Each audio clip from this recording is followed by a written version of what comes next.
দপ্তরটার নাম হলো কৃষক এবং কৃষক কল্যাণ দপ্তর। কৃষকের কল্যাণের জন্য নিবেদিত কোনো দপ্তর, এই নামটাই তো আমাদের কাছে আজকে কয়েক বছর যাবত এভাবে পরিচিতি। যেখানে দেশের প্রধানমন্ত্রী নরেন্দ্র মোদী চাইছেন কৃষকদের আয় দ্বিগুণ করা, এই পরিস্থিতিতে শুধু স্লোগান নয়, শুধু বলার নয়, কাজে পরিচিত করা, কাজের মাধ্যমে সেটাকে প্রসারিত করা সেই স্লোগানকে। আজকে আমরা Teliamura office of the superintendent of agriculture অফিসে তেমনি কিছু পাওয়ার উইডার এবং অন্যান্য জিনিসপত্র, আজকে আমরা পাওয়ার স্প্রেয়ার আমরা আজকে কৃষকদের মধ্যে তুলে দিচ্ছি সম্পূর্ণ বিনামূল্যে। যেখানে পাওয়ার উইডারের দাম 1.5 লক্ষ টাকা, সেখানে একজন কৃষক ভাই যারা আমাদের অন্নদাতা তারা সেটা ফ্রিতে পাচ্ছেন। নিঃসন্দেহে এটা তাদের চাষবাসে কৃষিকাজের ক্ষেত্রে আগামী দিনে প্রচুর সহায়তা করবে এবং কাজকে আরো অনেক বেশি সহজসাধ্য হবে।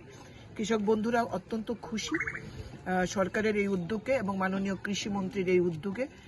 কৃষকরা খুবই খুশি। আগামী দিনেও এই প্রকল্পগুলি চলতে থাকবে, ডিস্ট্রিবিউশন অফ এগ্রিকালচারাল এগুলো চলতে থাকবে এবং কৃষকরা যাতে আরো ভালো কাজ করতে পারে, আরো বেশি ফসল উৎপাদন করে নিজেদের আয়কে আরো অনেক বেশি ভালো জায়গায় নিয়ে যেতে পারেন, সেই জায়গায় রাজ্য সরকার এবং কেন্দ্রীয় সরকার নিয়মিত কাজ করছেন।